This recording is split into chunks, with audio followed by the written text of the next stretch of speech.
Bonjour, aujourd'hui on va parler des salaires, l'indexation et les avantages de toute nature et en nature. Alors pour commencer, le salaire coût, c'est le coût salarial, c'est ce que coûte réellement un travailleur à l'entreprise.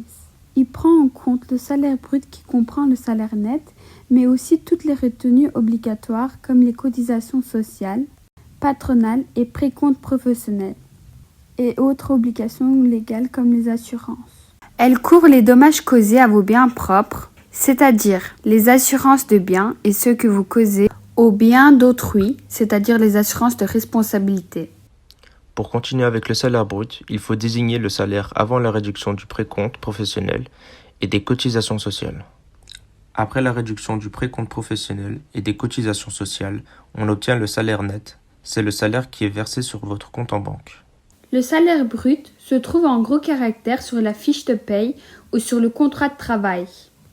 Le salaire net est le salaire brut moins les cotisations salariales qui varient selon le montant du salaire et le statut du contrat de travail. Le salaire net mensuel apparaît en bas de la fiche de paye. C'est le montant que l'on touche à la fin du mois. Pour être un peu plus précis, on va voir comment calculer le salaire net. Par exemple, vous êtes non cadre, c'est-à-dire vous avez une 23% de charge, et on vous propose 28 000 bruts annuels. Le calcul à faire est alors le suivant. 23 fois 28 000 divisé par 100. Alors on a une réponse de 6 440. Le nombre obtenu doit ensuite être soustrait au salaire brut, c'est-à-dire on fait le calcul 28 000 moins 6 440. Ça nous fait 21 560 € net annuels. Les mécanismes d'indexation existants peuvent être répartis en deux grandes catégories. Les indexations à pourcentage fixe et à moment variable, ou les indexations à pourcentage variable et à moment fixe. Par exemple, avec le saut d'index, lorsque les prix augmentent de 2%, mon salaire de 1 000 € reste inchangé. J'ai une perte de pouvoir d'achat de 20 €. Un employeur qui ne respecterait pas le saut d'index peut se voir infliger une amende administrative allant de 25 à 250 € et éventuellement une amende pénale de 50 jusqu'à 500 €.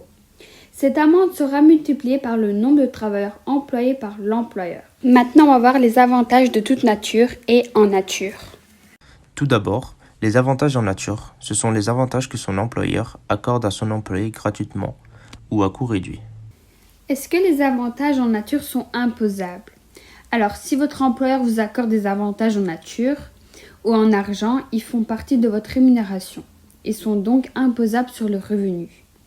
Par exemple, la nourriture comme la fourniture de repas, le logement comme le logement de fonction d'un gardien d'immeuble, le véhicule utilisé à la fois pour des fins professionnelles et personnelles, exemple une voiture de fonction.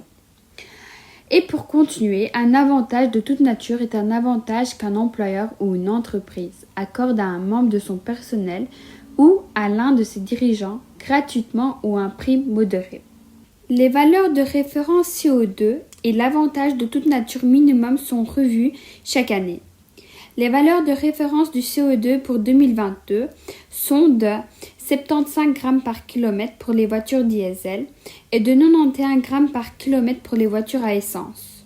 La prestation minimale de l'avantage toute nature pour 2022 est de 1 400 € par an.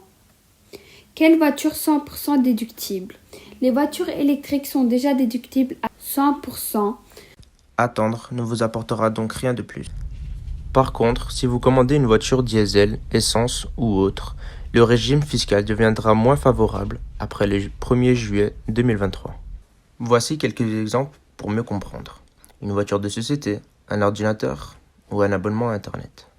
Merci de nous avoir écoutés jusqu'ici, j'espère que ça vous a plu.